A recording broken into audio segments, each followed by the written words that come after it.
오늘 다 함께 살펴볼 하나님의 말씀은 디모데전서 5장입니다. 디모데전서 5장 19절에서 21절 말씀까지 보도록 하겠습니다. 디모데전서 5장 19절에서 21절입니다. 장로에 대한 고발은 두세 증인 앞에서가 아니면 받지 말라. 죄 짓는 자들을 모든 사람 앞에서 꾸짖어 다른 자들도 두려워하게 하라. 내가 하나님과 주 예수 그리스도와 선택받은 천사들 앞에서 내게 명하노니 너는 어떤 것도 편파적으로 행하지 말고 편견 없이 이것들을 준수하라. 아멘. 잠시 말씀에서 제가 기도하겠습니다. 우리를 구원하신 하나님, 우리가 지은 죄보다 우리를 더 사랑하시고 죽기까지 우리를 사랑하셔서 우리를 구원해 주신 하나님께 진심으로 감사를 드립니다. 또한 세상 끝날까지 우리를 떠나지 아니하시고 광야와 같은 이 세상에서 우리를 홀로 내버려 두지 아니하시고 우리 안에 살아계신 삼위일체 하나님이신 분으로 인해 감사를 드립니다. 오늘도 교회 한가운데 임재하고 계신 살아계신 하나님께 저희가 영과 진리로 경배드리고 또 영으로 찬양하고 기도하고 하나님의 말씀을, 살아계신 하나님의 말씀을 듣는 시간을 갖습니다. 저희 모두가 하나님 앞에 있음을 기억하길 원합니다. 하나님 앞에서 하나님 말씀을 사모함으로 듣기를 원합니다. 조는 사람이 없게 하시고 딴 생각하는 사람이 없게 해주시고 하나님 말씀을 두려움과 떨림으로 받을 수 있는 시간 되게 해주시길 원합니다. 하나님 말씀은 살아있고 권능이 있음을 믿습니다. 하나님 말씀은 우리의 모든 죄들을 용서하는 권능이 있고 우리를 정결하고 깨끗하게 하는 그러한 능력 있는 말씀임을 믿습니다. 주의 말씀으로 저희들을 거룩하고 정결하게 씻어주시길 원합니다. 오늘 이 자리에 함께하지 못한 사랑하는 성도님들 어디에 있든지 주님은 다 아시오니 주께서 모든 악으로부터 지켜주시고 친히 보호해 주시고 긍휼과 은혜로 주께로 더 가까이 이끌어 주시길 원합니다. 몸이 아프신 성도님들 하나님께서 긍휼을 베풀어 주시고 마음의 은혜를 허락해 주시고 친히 위로해 주시고 그 연약한 몸도 치료해 주시길 원합니다. 우리에게 새 힘을 주시는 하나님께 의탁드립니다. 말씀의 시간도 하나님의 손에 의탁드리며 살아계신 하늘로부터 다시 오신 우리 주 예수 그리스도의 이름으로 기도했습니다. 아멘. 네. 오늘 말씀의 제목은 죄 짓는 것을 두려워하라 입니다. 죄 짓는 것을 두려워하라 라는 제목으로 하나님의 말씀 전하는 시간 갖도록 하겠습니다. 하나님은 저와 여러분이 죄 짓는 것을 두려워하기를 원하십니다. 하나님은 우리가 죄 짓는 것에 대해 무감각하지 않기를 원하십니다. 마치 그냥 물을 마시듯 아무렇지도 않게 죄를 짓지 않기를 하나님은 원하십니다. 우리가 지은 죄가 얼마나 큰 죄인지 깨닫고 인식하기를 하나님은 원하십니다. 또 우리가 지은 죄는 지옥 갈 만한 죄예요. 우리가 지은 죄는 하나님이 이 땅에 사람의 몸을 입고 오셔서 우리 죄들로 인해 죽으셔야만 용서받을 수 있는 큰 죄입니다. 우리가 죄를 짓는 것에 대해서 아무렇지도 않는 두려움이 없는 그러한 사람들이 되지 않기를 하나님은 원하십니다. 우리가 죄를 짓는 것에 대해서 두려워해야 될 이유는 죄에 대한 심판이 있기 때문입니다. 하나님은 모든 것을 심판하시는 분이시며 모든 사람을 심판하실 뿐만 아니라 우리가 지은 죄에 대해서 우리를 심판하시는 두려우신 분이십니다. 다 같이 로마서 1장 26절에서 32절 말씀 보겠습니다. 로마서 1장 26절에서 32절입니다. 로마서 1장 26절 말씀 제가 먼저 읽겠습니다. 이런 까닭으로 하나님께서 그들을 수치스러운 애정에 내주셨으니 이는 심지어 그들의 여자들도 본래대로 쓸 것을 본성에 반하는 것으로 바꾸었기 때문이라. 이와 같이 남자들도 본래대로 여자 쓰기를 버리고 서로를 향해 욕정에 불타 남자가 남자와 더불어 보기 흉한 짓을 행함으로 자기 잘못에 대한 응분의 대가를 자기 속에 받았느니라. 그들이 자기 지식 속에 하나님 두기를 싫어한 대로 그렇게 하나님께서도 그들을 버림받은 생각에 내두사 합당하지 못한 그 일들을 행하게 하셨으니 그들은 모든 불의와 음행과 사악함과 탐욕과 악의로 가득하며 시기와 살인과 논쟁과 속임수와 적개심으로 가득하고 수근수근하는 자들이요.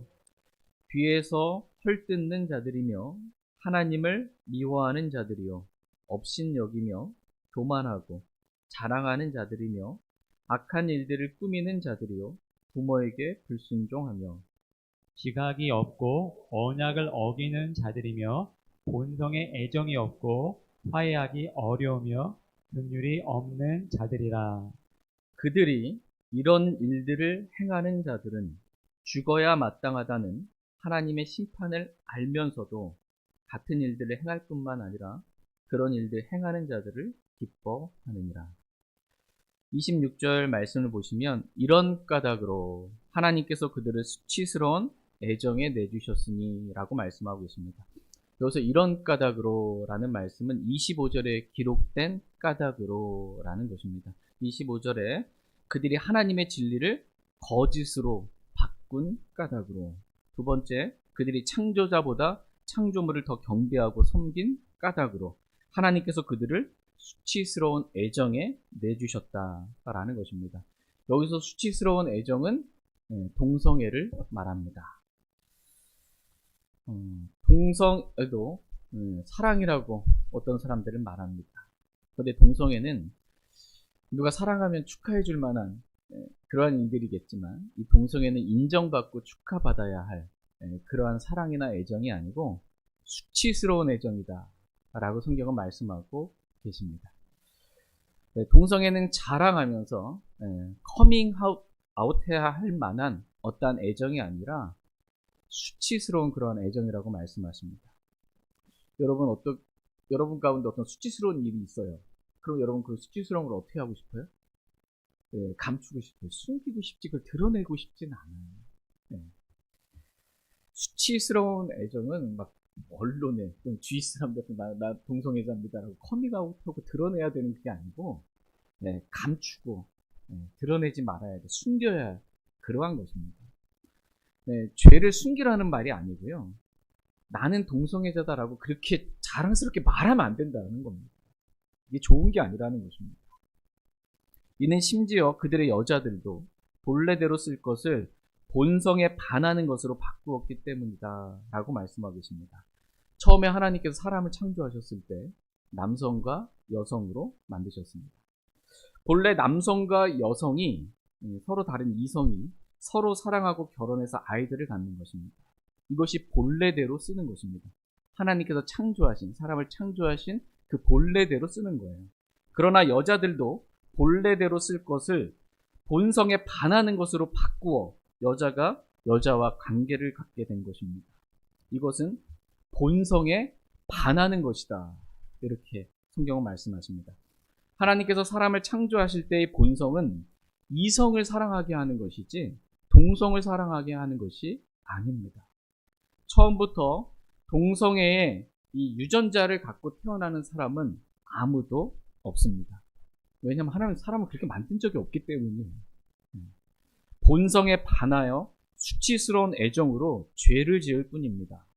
27절 말씀에 이와 같이 남자들도 본래대로 여자 쓰기를 버리고 서로를 향해 욕정에 물타 남자가 남자와 더불어 보기 흉한 짓을 행함으로 자기 잘못에 대한 응분의 대가를 자기 속에 받았느니라. 이렇게 말씀하십니다.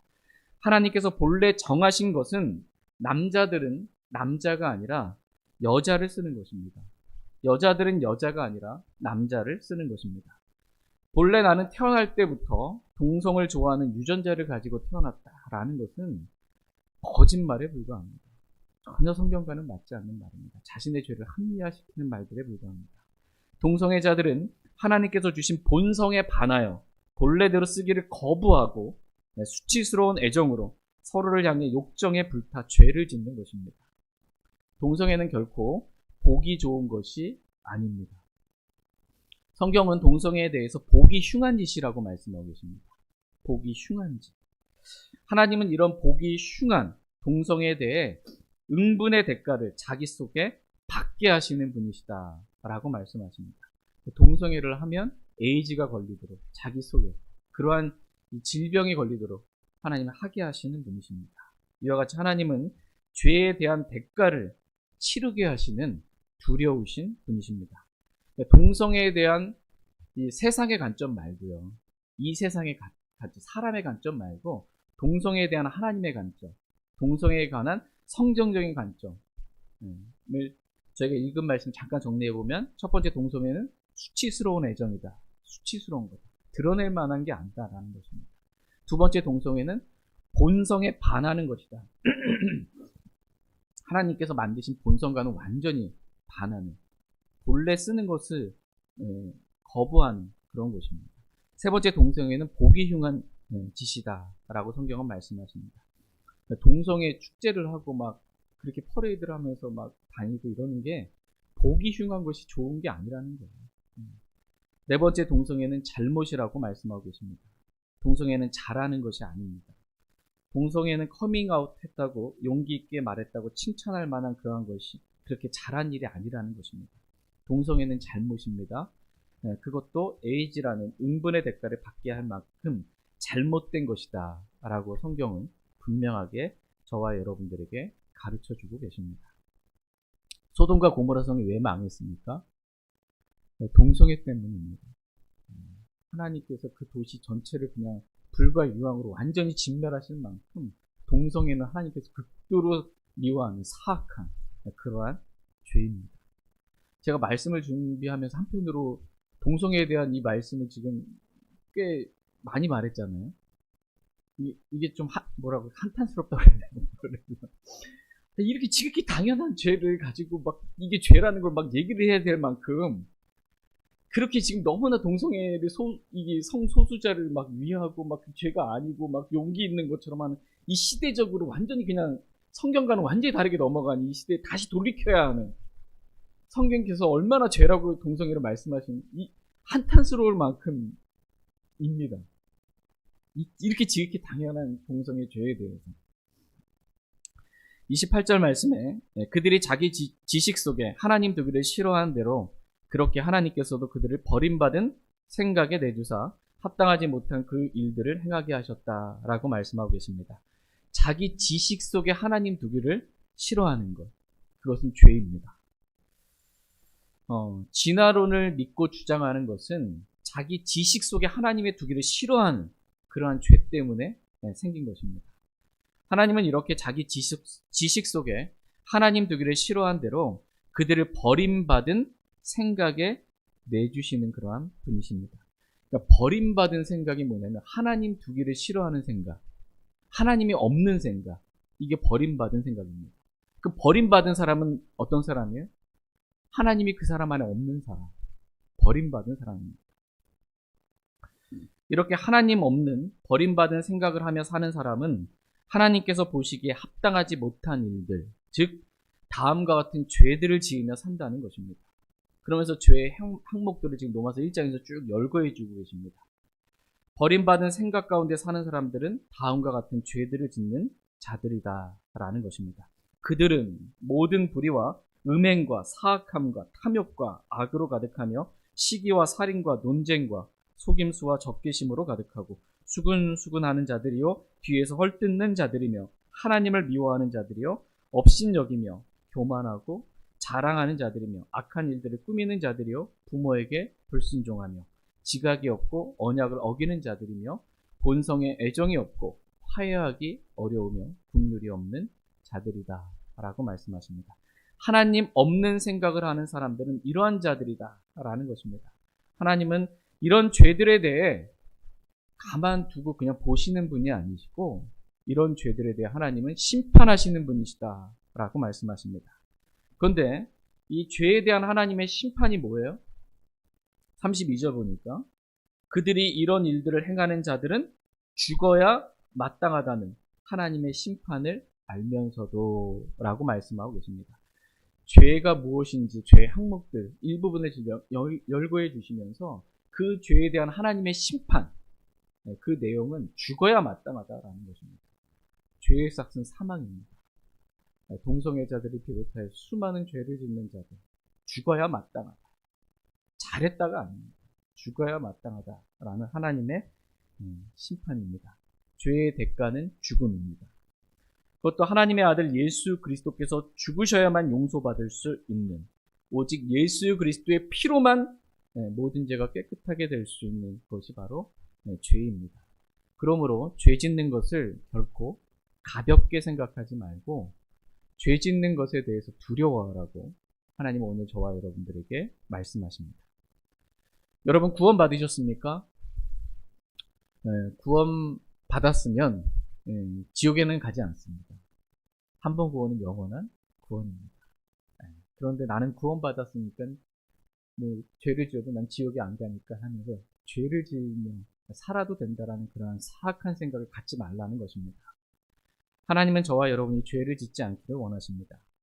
오늘 본문 말씀은 교회의 장로가 죄를 지었을 때, 또 교회의 성도가 죄를 지었을 때 우리는 어떻게 해야 하는지에 관한 말씀입니다. 다 같이 디모데전서 5장 19절 말씀 보도록 하겠습니다. 디모데전서 5장 19절입니다. 같이 읽겠습니다. 시작. 장로에 대한 고발은 두세 증인 앞에서가 아니면 받지 말라. 장로에 대한 고발은 두세 증인 앞에서가 아니면 받지 말라. 이렇게 말씀하고 계십니다. 장로가 교회 목사가 감독이 죄를 지었을 때 어떻게 해야 하는가라는 것입니다.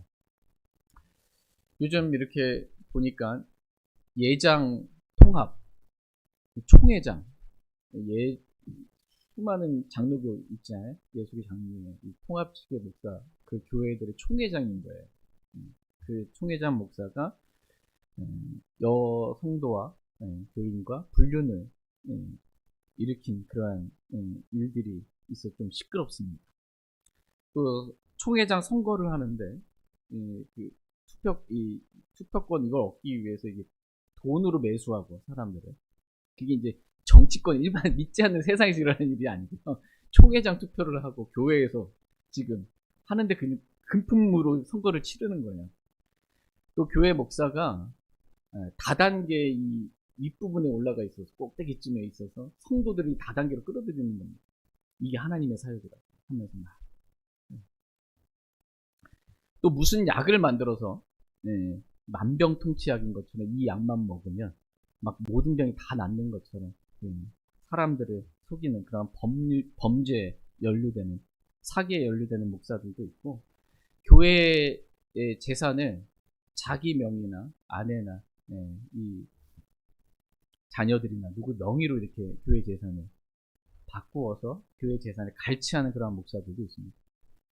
저도 초등학교 때인가 제 옛날 다녔던 장로교회 합동측 다녔는데 목사가, 제가 다녔던 교회 목사가 그렇게 교회의 어떤 산 명의를 이렇게 떼가지고 막 목사파 장로파 나눠가지고 막 예배 드리는데 막 어렸을 때 그 기억이 생생합니다. 목사 파들 못 오게 만들고 막 예배 다니고.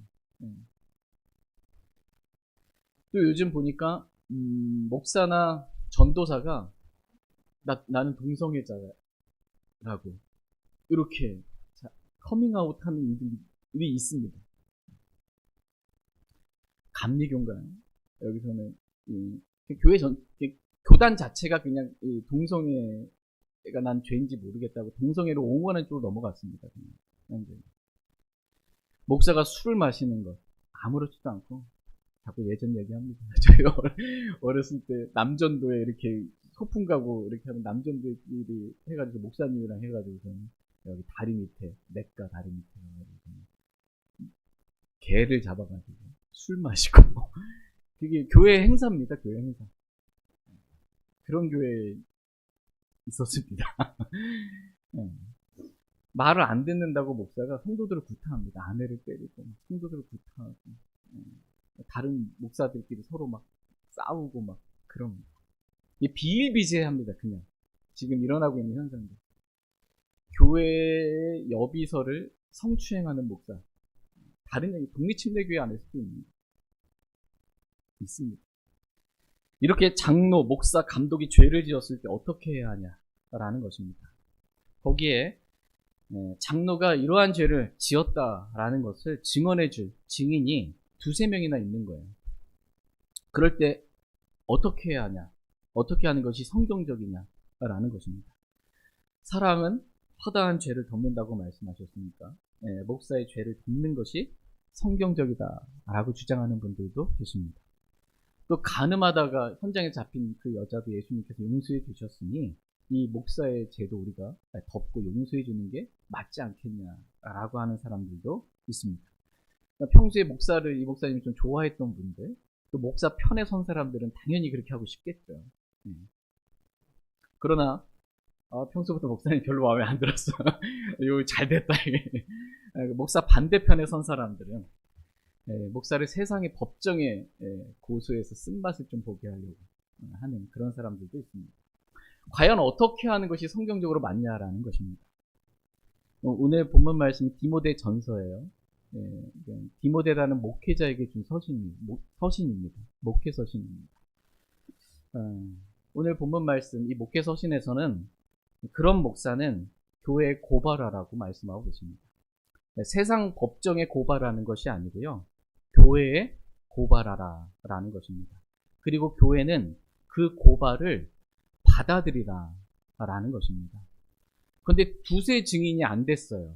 목사가 죄를 지었는데 그 목사가 지은 죄에 대해서 증언해 줄 만한 증인이 두세 증인이 안 되는 거예요. 그러면 교회는 그 목사에 대한 그 고발을 받아들이지 말라라는 거예요. 다 같이 디모데전서 5장 19절 말씀 다시 한번 보겠습니다. 같이 읽겠습니다. 시작. 장로에 대한 고발은 두세 증인 앞에서가 아니면 받지 말라. 이 말씀은 장로에 대한 고발은 아예 받지 말라 이런 말씀이 아닙니다. 장로에 대한 고발은 두세 증인 앞에서가 아니면 조건이 있는 거예요. 앞에서가 아니면 이 조건이 충족되지 않으면 받지 말라는 겁니다.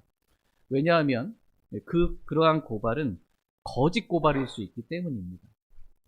신천지의 이 모략 정도라든지 신천지가 교회를 하나를 다 이렇게 접수하는데 하는 일 가운데 하나가 교회 안에 몰래 들어오는 겁니다.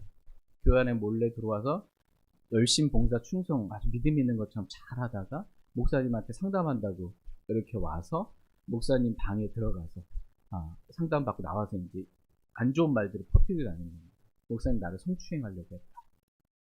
이렇게 이제 말들을 퍼뜨리면 성도들은 속아 넘어가 보진 않았으나 그 말들이 신비성 있게 들리게 되고 거짓 이러한 고발 이런 것들을 성도들이 속아서 이렇게 받아들이게 되면 접수하게 되는 겁니다. 그 교회를 그냥. 그래서 정말 분명한 이 죄가 아니라면 그것을 분명하게 목격한 이 두세 증인이 없다면 장로에 대한 고발은 함부로 교회가 받지 말라는 거죠. 그래야 이 목회를 정상적으로 할 수 있죠. 안 그러고 막 자기 마음에 안 든다고 자꾸 고발하는 거 그냥 다 받아주면 목사가 어떻게 삽니까? 교회가 될 수가. 사탄에게 놀아나는 거예요. 우리가 사탄에게 이용당하지 않기를 주님 원하시잖아요. 사탄의 간교한 계략. 목자를 치면 양들은 흩어지는 겁니다. 얼마나 목자를 칠 기회들이 시시탄탄 노리고 있겠어요. 그런데 이렇게 거짓 고소 말고요. 거짓 고발 말고 진짜 목사가 성경에 기록된 이러한 죄들을 지었어요. 그리고 그것을 증언해 줄 만한 이 증인이 두세 사람이 있는 거예요. 그 사람들이 이 목사를 고발한 겁니다. 어디에? 세상 법정이 아니고 교회에 고발한 거예요. 그럼 그걸 받아들이라는 거예요. 그래서 성도들 앞에서 이것을 판단하라는 것입니다. 그래서 정말 그러한 죄를 지었다면 그 목사를 파면 조치하는 겁니다. 교회에서 내쫓는 것입니다. 더 이상 목회를 수행할 수 없게 하라는 것입니다. 이게 성경적입니다. 자, 디모데전서 4장 3절 말씀 보겠습니다. 디모데전서 4장 3장 4절입니다. 3장 3절 말씀. 디모데전서 3장 3절. 같이 읽겠습니다. 시작. 자기를 술에 내주지 아니하며 구타하지 아니하고 더러운 이익을 탐내지 아니하며 인내하고 말다툼하지 아니하며 탐욕을 부리지 아니하고. 네, 지금 이 말씀은 여러분이 잘 아시는 것처럼 감독의 자격 요건에 관한 말씀입니다. 이러한 자격을 갖춘 사람을 감독으로 교회 안에 세우라는 것입니다. 그런데 만약 어떤 사람이 자기를 술에 내주고 구타하고 더러운 이익을 탐내고 인내하지 못하고 말다툼하고 탐욕을 부린다면 그 사람은 감독의 자격 요건에 맞지 않으니까 그런 사람은 감독으로 세우지 말라는 것입니다. 이와 같이 감독이 죄를 지을 때 그것을 본 두세 증인이 있고 그 증인들이 서로 뜻이 맞아서 감독을 교회에 고발하면 교회는 그 감독에 대한 고발을 받아들이라는 것입니다. 그래서 교회는 바르게 판단해서 정말 목사가 그러한 죄를 지을 것이 맞다면 감독직을 파면해서 교회에서 그 목사를 내쫓으라는 것입니다. 그러니까 목사든 집사든 성도든 다 마찬가지예요.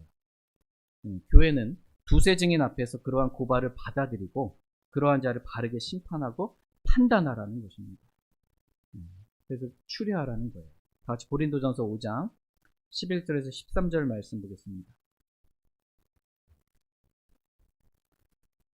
고린도전서 5장 11절에서 13절입니다. 고린도전서 5장 11절에서 13절. 11절. 그러나 이제 내가 너희에게 그렇게 쓴 것은 만일 형제라 불리는 어떤 사람이 음행하는 자이거나 탐욕을 부리는 자이거나 우상 숭배자이거나 욕설하는 자이거나 술 주정뱅이이거나 강탈하는 자이거든 그와 사귀지 말게 하며 그런 자와는 결코 함께 먹지도 말게 하려 함이니라. 또한 밖에 있는 자들을 판단하는 일이 나와 무슨 상관이 있느냐? 안에 있는 자들은 너희가 판단하지 아니하느냐? 그러나 밖에 있는 자들은 하나님께서 판단하시나니 그러므로 그 사악한 자를 너희 가운데서 내쫓으라. 이러이러한 죄를 지은 자를 너희 가운데서 내쫓으라는 것입니다. 교회 가운데서 형제라고 하는 어떤 사람이 이런 죄를 지으면 내쫓으라고 말씀하십니다. 그러니까 교회 밖에 있는 자들을 판단하는 일은 우리와 아무 상관이 없어요. 세상 사람이 뭔 죄를 지었든지 우리 지역교회 밖에 있는 다른 교회에 어떤 일이 있든지 우리 교회랑은 상관이 없는 거예요. 그건 우리가 판단할 문제가 아닙니다. 그 교회가 알아서 판단할 문제예요. 거기에 우리가 관여할 게 없습니다. 상관할 게 없어요. 그러나 우리 교회 안에, 지역교회 안에 있는 자들은 너희가 판단해야 하지 않겠냐라는 거예요. 교회 안에서 어떤 형제가 죄를 지으면 그 죄에 대해서 너희가 판단해야 한다는 것입니다. 교회 안에 있는 목사가 죄를 지었든 집사가 죄를 지었든 형제가 죄를 지었든 그래서 두세 증인이 교회의 그 형제를 고발하든 목사나 집사도 다 형제입니다. 고발을 하든 하거든 그 고발을 교회는 받아들이라는 거예요. 고발을 접수하는 것입니다. 그리고 교회는 그것을 뭐 하라는 거예요? 판단하라. 이 판단하는 게 재판하는 겁니다. 판단하라, 재판하라 라는 것입니다. 그래서 정말 그 형제가 그러한 죄를 지었거든 그 사악한 자를 너희 가운데서 즉 교회 안에서 내쫓으라. 교회 밖으로 내쫓으라는 것입니다. 교회가 해야 할 일 가운데 하나가 바로 이 판단입니다. 교회 안에서 일어나는 일들을 세상 법정으로 가지고 나가지 말고 믿지 않는 사람들 앞에서 시비를 가리려고 하지 말고 교회 안에서 이루어진 일은 교회 형제들 가운데 교회 목사, 집사 이 안에서 이루어진 일은 교회 안에서 너희가 판단하라는 겁니다. 다시 고린도전서 6장 1절에서 3절 말씀 보겠습니다. 말씀이 이어지는 겁니다. 고린도전서 6장 1절에서 3절입니다. 1절. 너희 중에 누가 다른 사람과 문제가 있을 때 감히 불의한 자들 앞에서 소송하고 성도들 앞에서 하지 아니하느냐. 성도들이 세상을 판단할 것을 너희가 알지 못하느냐? 세상이 너희에게 판단을 받을 터인데 너희가 가장 작은 문제들을 판단하는 것도 감당하지 못하느냐? 우리가 천사들을 판단할 것을 너희가 알지 못하느냐? 그러하거든 이 세상 삶에 속한 일들은 얼마나 더 많이 판단하겠느냐. 너희 중에 누가 다른 사람과 문제가 있을 때 교회 생활하다 보면 또 문제가 있을 수 있어요. 그렇죠? 너무 문제 많으면 안 됩니다.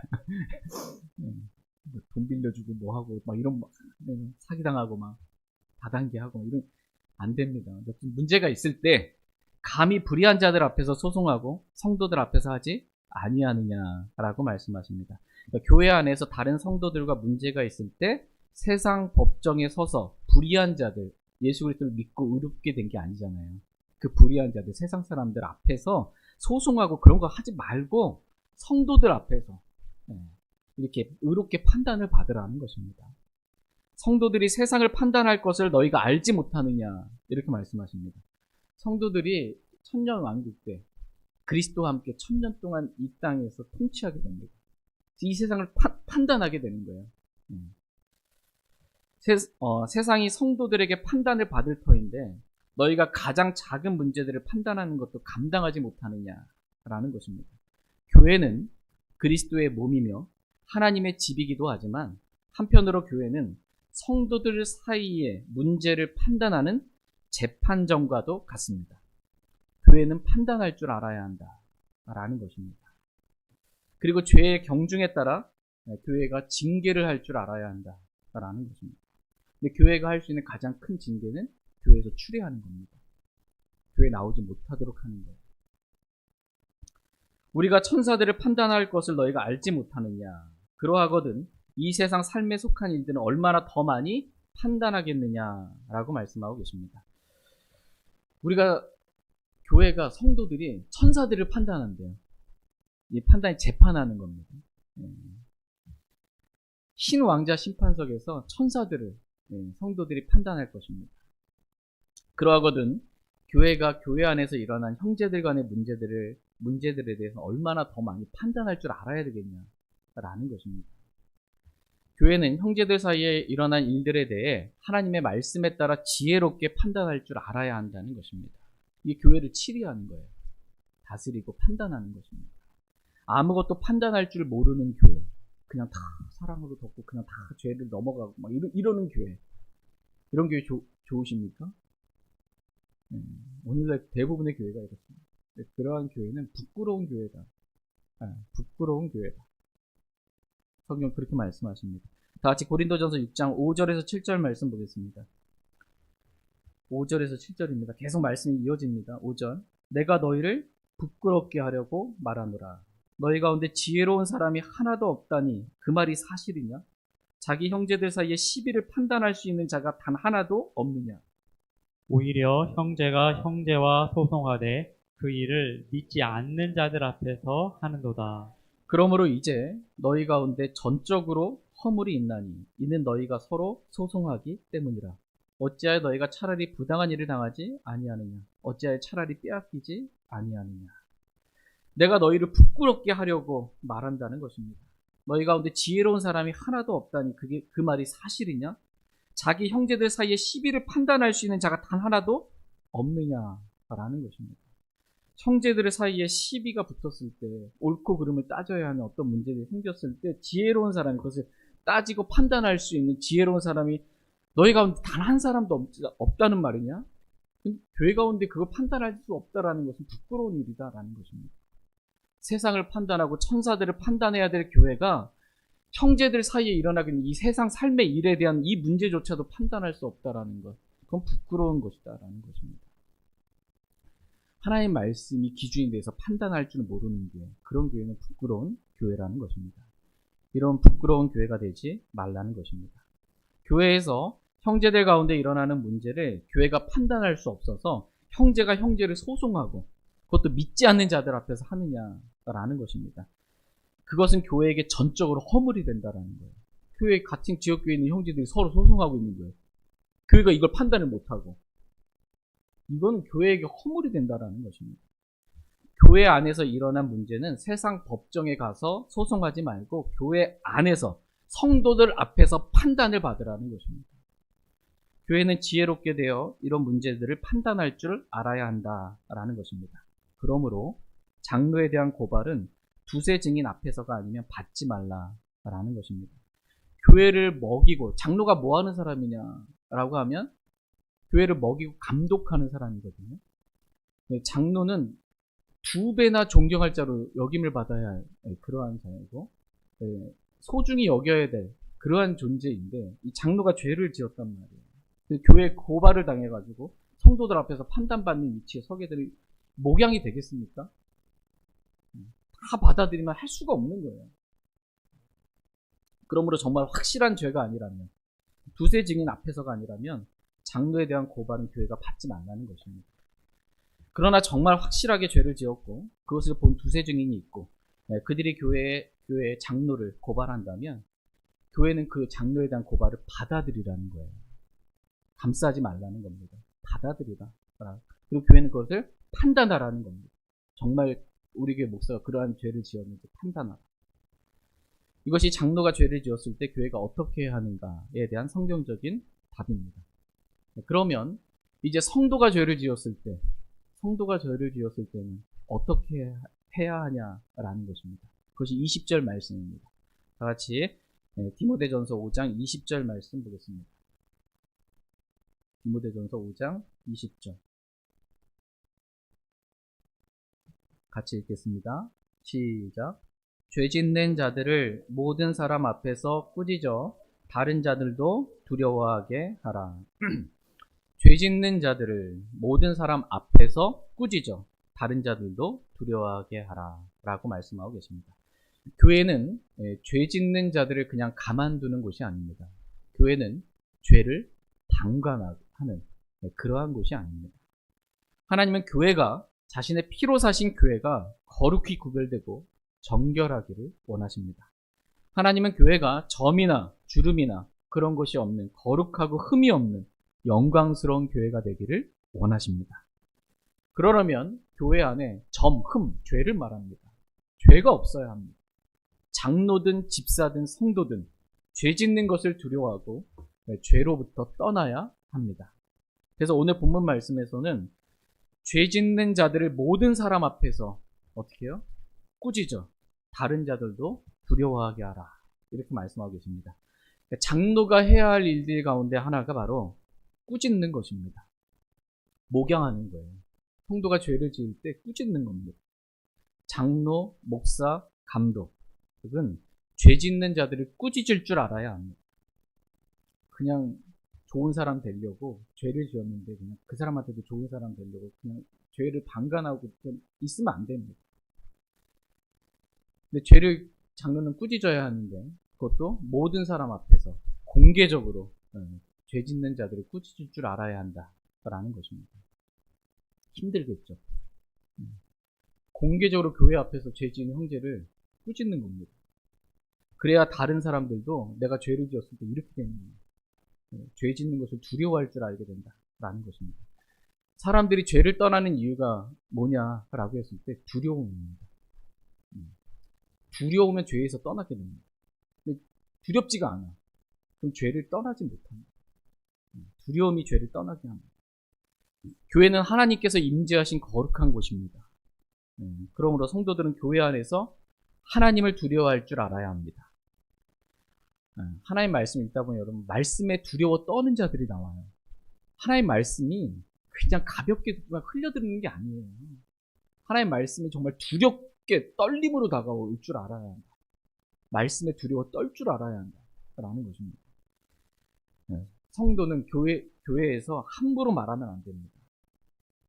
믿음 없는 말들, 막 하나님을 대적하고 성경을 대적하는 말, 함부로 말하면 안 됩니다. 교회 안에서 형제들과 시비가 붙으면 안 됩니다.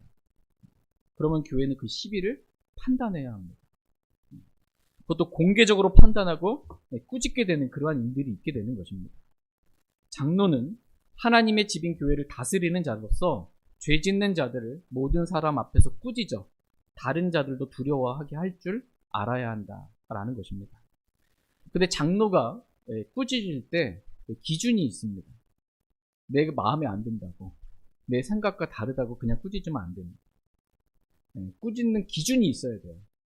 명백한 기준. 그것은 하나님의 말씀입니다. 하나님의 말씀과 교리로 꾸짖는다. 이렇게 성경은 말씀하십니다. 다 같이 디모데후서 4장 1절 2절 말씀 보겠습니다.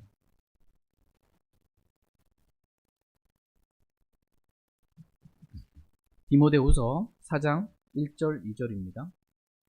1절 그러므로 내가 하나님 앞과 또 친히 나타나실 때 자신의 왕국에서 살아있는 자들과 죽은 자들을 심판하실 주 예수 그리스도 앞에서 내게 명하노니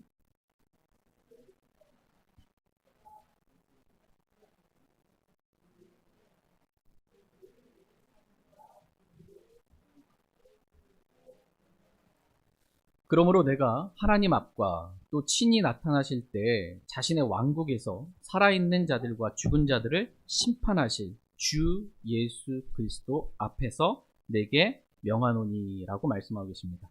지금 바울이 디모데에게 하나님 앞과 주 예수 그리스도 앞에서 명하는 것입니다. 말씀을 선포하라고 명하는 것입니다. 디모데 목회자에게 지금 말하는 겁니다. 장로는 말씀을 선포할 줄 알아야 합니다. 기록된 그대로 가감없이 말씀을 선포할 줄 알아야 합니다. 때가 맞든지 맞지 아니하든지 긴급히 말씀을 선포하라고 말씀하십니다. 또한 장로는 모든 오래 참음과 교리로 책망하고 꾸짖고 권면할 줄 알아야 한다는 것입니다. 장로는 어떤 사람이냐라고 했을 때 장로는 말씀과 교리로 수고하는 자들이다. 이렇게 말씀하십니다. 그러므로 장로는 말씀과 교리로 책망하고 꾸짖고 권면하라는 것입니다. 내가 갈 때까지 읽는 것과 권면하는 것과 교리에 주의를 기울이라. 이렇게 말씀하고 계십니다. 그래서 내가 읽은 그 말씀 그리고 하나님의 성품에 따른 그 교리를 가지고 책망하고 꾸짖고 권면하라는 것입니다. 내 생각대로 장로가 자기 생각대로 자기 감정대로 자기 느낌대로 자기 뜻대로 뭔가를 꾸짖는 게 아니에요. 성도들을. 그렇게 하면 절대로 안 됩니다. 군림하지 말라고 말씀하셨어요. 장로는 군림하면 안 됩니다. 본이 되어야 합니다. 말씀으로 꾸짖을 줄 알아야 돼요. 말씀으로. 하나님의 말씀의 기준이 이렇다고. 성경이 이렇게 말씀하신다고. 근데 왜 이 말씀과 다르게 지금 행하고 있냐고. 성도들을 꾸짖을 줄 알아야 한다라는 것입니다. 말씀과 교리로 꾸짖는 것입니다. 그런데 죄 지은 자들을 공개적으로 그렇게 하는 거예요. 공개적으로. 모든 사람들 앞에서. 교회적으로 모든 사람 있는 자리에서. 설교 시간에 제가 어떤 형제의 죄에 대해서 공개적으로 꾸짖으면 어떻게 될까요? 오늘 또 목사님 또 표적 설교했다고 또 나한테 또 뭐라고 했다고 또 나 이렇게 안 나온다고. 또 그 사건을 아는 사람들은 또 그 목사님 누구한테 오늘 또 뭐라고 말씀하시는 거예요. 에이 목사님. 근데 이게 정상입니다. 공개적으로 표적 설교하는 게 맞는 거예요. 말씀은 설교는 찌르는 거예요. 하나님 말씀으로. 술 먹고 음행하고 담배 피고 죄 짓고 이런 형제들 공개적으로 꾸짖는 겁니다. 여러 번 이제 말씀 보니까 오래 참음으로 꾸짖으라 그랬어요. 그래서 오래 참는 거예요. 오래 참는 겁니다. 빨리 듣고 공개적으로 완전히 이름까지 호명돼서 나오기 전에 돌이키라고. 그렇게 하는 것입니다. 장로가 오래 참지 못하고 막 성도들이 죄질 때마다 그냥 막 공개적으로 꾸짖었다면 어떻게 되겠습니까? 아마 안 남아있을 거예요. 육신으로 하게 됩니다. 오래 참지 못하면요, 장로가. 막 감정이 막 나가지고. 오래 참고 꾸짖는 거예요. 육신으로 하지 말라는 거예요. 감정적으로 꾸짖지 말라는 것입니다. 말씀과 교리로 꾸짖으라는 것입니다. 왜 오래 참냐? 사랑을 오래 참는 거잖아요. 사랑으로 꾸짖으라는 것입니다. 근데 한 번 꾸짖는다고 성도들이 말 잘 들을까요? 그 죄 좀 버리라고 술 좀 끊으라고 하는데 한 번 듣는다고 되냐고요? 안 된단 말이에요. 오래 참는 겁니다. 오래 참는 거예요. 오래 참는. 근데 꾸짖는 목적이 있습니다. 꾸짖는 목적은 건전한 자가 되라고 믿음 면에서 건전한 그리스도인이 되라고 꾸짖는 것입니다. 다시 디도서 1장 13절 14절 말씀 보겠습니다. 디도서 1장 13절 14절입니다.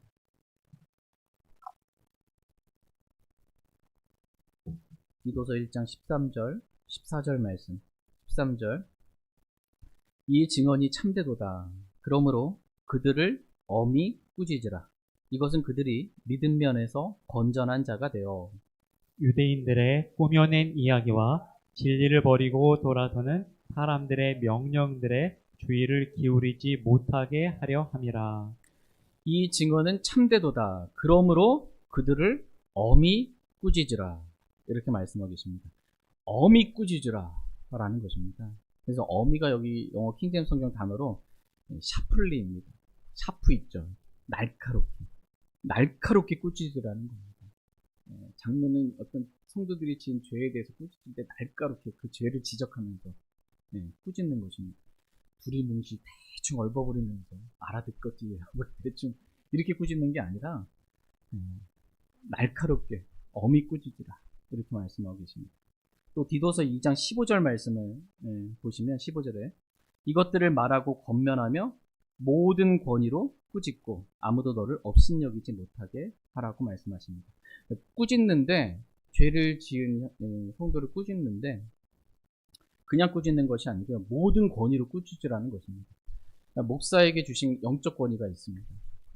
그 모든 권위를 다 사용해서 죄를 지은 그 형제 자매를 엄히 꾸짖으라는 것입니다. 근데 죄 지은 자들을 꾸짖는 목적은 그들이 믿음 면에서 건전한 자가 되게 하려고 꾸짖는 것입니다.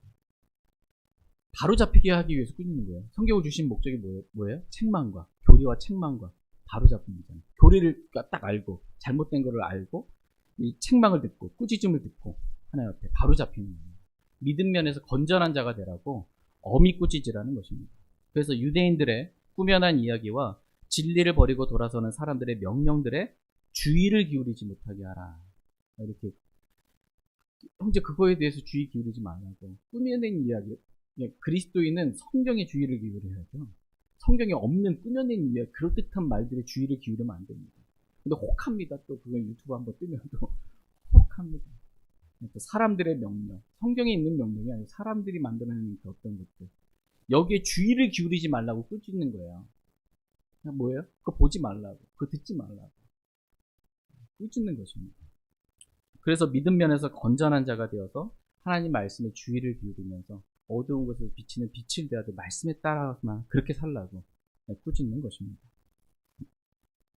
이렇게 믿음 면에서 건전한 자가 되라고 장로는 죄 짓는 자들을 모든 사람들 앞에서 꾸짖어 다른 자들도 두려워하게 하라 이렇게 말씀하고 계십니다. 얼마나 두렵겠습니까? 내가 지은 죄가 공개적으로 막 교회에서 설교 시간에 막 이렇게 드러나게 된다. 괜찮아요? 두렵죠. 남 얘기일 때는 좀 괜찮아요. 근데 내 얘기가 되면 이거는 완전히 내 얘기 또는 내 사랑하는 뭐 남편, 아내, 자녀, 부모 나와 직접적인 관련 있는 사람 이야기가 돼버리면 이제 두려운 거예요. 그러니까 두려워하도록 죄를 짓는 것에 대해 두려워하라는 거야. 그래서 공개적으로 꾸짖는 겁니다. 교회 안에 죄, 점 이게 없어야 되기 때문에 영광스러운 교회가 되기 때문에 교회가 말씀의 물을 씻겨야 되기 때문에 말씀으로 교리로 꾸짖으라는 겁니다. 사람들이 어리석기 때문에 오래 참고 꾸짖으라는 거예요. 오래 참는 거. 기다릴 줄 아는 사랑으로 꾸짖으라는 것입니다. 근데 이 일을 편파적으로 하지 말고 편견 없이 이것을 준수하라는 것입니다. 다 같이 디모데전서 5장 21절 말씀 보겠습니다. 디모데전서 5장 21절입니다.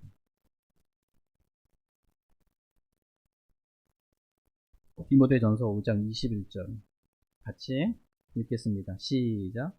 내가 하나님과 주 예수 그리스도와 선택받은 천사들 앞에서 내게 명하노니 너는 어떤 것도 편파적으로 행하지 말고 편견 없이 이것들을 준수하라. 내가 하나님과 주 예수 그리스도와 선택받은 천사들 앞에서 내게 명하노니 너는 어떤 것도 편파적으로 행하지 말고 편견 없이 이것들을 준수하라. 이렇게 말씀하고 계십니다. 목사가, 장로가 준수해야 될 게 있어요. 지켜야 할 것이 있다는 것입니다. 이것들을 지금 준수하라는 것입니다. 근데 이것들이 뭐예요? 장로가 죄를 지었을 때 장로에 대한 고발은 두세 사람의 증인이 아니면 받지 말라라는 거. 그 다음에 죄 지은 이 형제들, 성도들을 공개적으로 그렇게 꾸짖으라는 것입니다. 이것들을 준수하라, 지키라, 그대로 하라는 것입니다. 그런데 이렇게 할 때 어떤 것도 편견 없이 이렇게 하라는 것입니다. 편파적으로 하지 말라, 이렇게 말씀하고 있습니다. 편파적이다라는 게 뭐냐면 어느 편을 드는 거예요. 어느 편을 들지 말라는 거예요. 장로 편에 쓴다든지, 뭐 집사들 다른 편에 어느 편에 서가지고 편파적으로 하지 말고 공정하게, 의롭게 재판하라는 거예요. 공정. 편견 없이 하라고 말씀하고 있어요. 이 일을. 죄를 지은 성도들을 판단할 때, 꾸짖을 때 편견 없이 하라고. 이게 뭐냐면 사람은 선입관, 이 편견이 좀 있어요.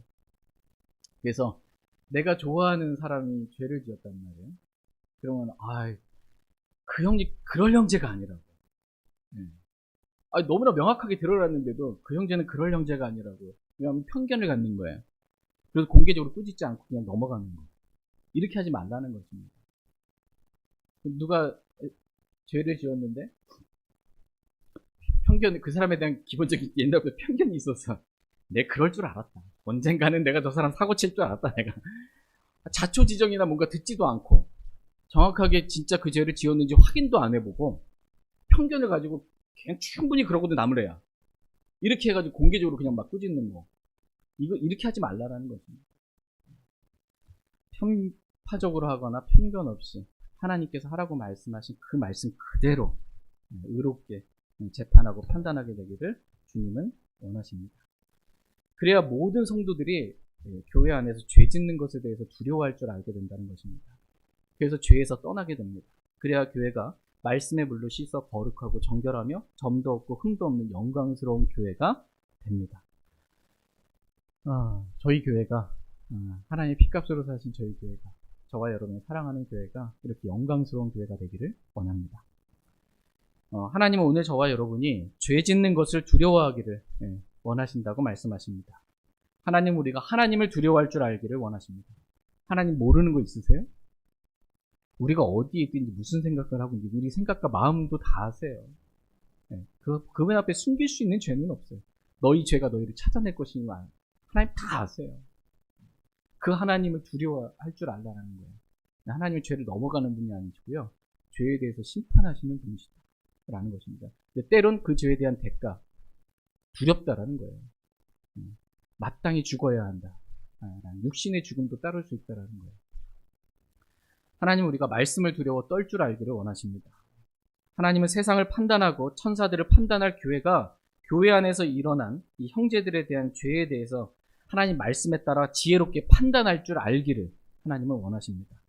하나님, 우리가 교회 안에서 함부로 행하지 않기를 원하십니다. 교회의 판단과 징계를 두려워할 줄 알기를 하나님은 원하십니다. 그래서 믿음 면에서 건전한 자가 되기를 하나님은 원하십니다. 하나님께서 우리에게 죄 짓는 것을 두려워하라 라고 말씀하신 이유는 죄에 대한 두려운 심판이 있기 때문입니다. 또한 그 죄가 공개적으로 드러나는 그러한 수치, 이런 것들을 당하기 때문입니다. 뿐만 아니라 하나님께서 오늘 저와 여러분들에게 죄 짓는 것을 두려워하라 라고 말씀하신 이유는 우리가 죄를 지으면 그 좋으신 하나님과 멀어지기 때문입니다. 그래서 죄 짓는 것을 두려워하라는 것입니다. 다 같이 이사야서 59장 1절 2절 말씀 읽고 오늘 말씀 마치겠습니다. 이사야서 59장 1절 2절입니다.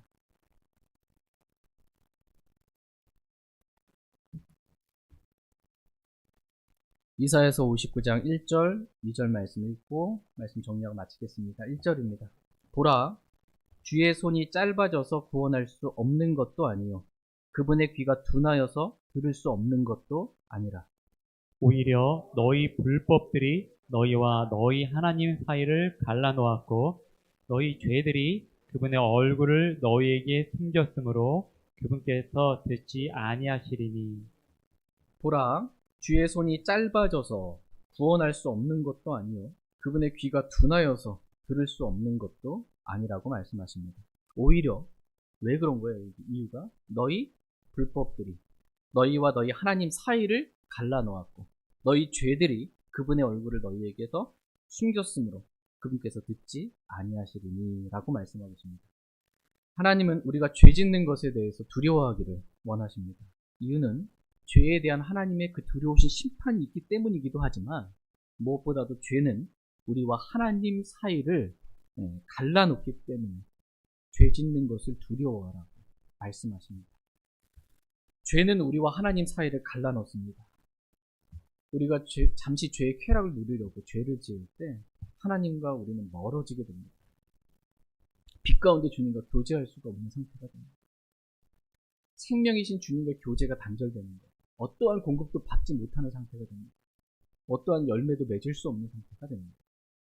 하나님께 기도해도 하나님께서 응답하지 않는 상태가 됩니다.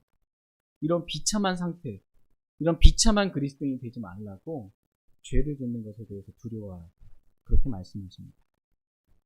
저희 모두가 죄 짓는 것을 두려워하기 원합니다. 저희 모두가 죄와는 멀어지고 하나님과는 가까워지기를 원합니다. 날마다 하나님과 친밀하게 교제하고 빛 가운데 교제하며 기도 응답을 받는 행복한 그리스도의 삶을 저와 여러분이 다 살아가길 원합니다. 다 같이 일어나셔서 오늘 들으신 말씀 기억하시고 개인적으로 주님 앞에 나아가 기도하는 시간 갖도록 하겠습니다. 하나님은 오늘 저와 여러분들에게 말씀하십니다. 죄 짓는 것을 두려워하라고 말씀하십니다. 하나님은 죄를 넘어가는 분이 아니십니다. 죄에 대해서 심판하시는 분이십니다. 그것도 공개적으로 빛 가운데 여러분의 죄가 드러날 날이 올 때가 있습니다. 저희가 죄에 대한 심판도 두려워할 뿐만 아니라 무엇보다 하나님과 멀어지지 않도록 죄를 짓는 것을 두려워하는 저와 여러분 되길 원합니다. 잠깐 기도하겠습니다.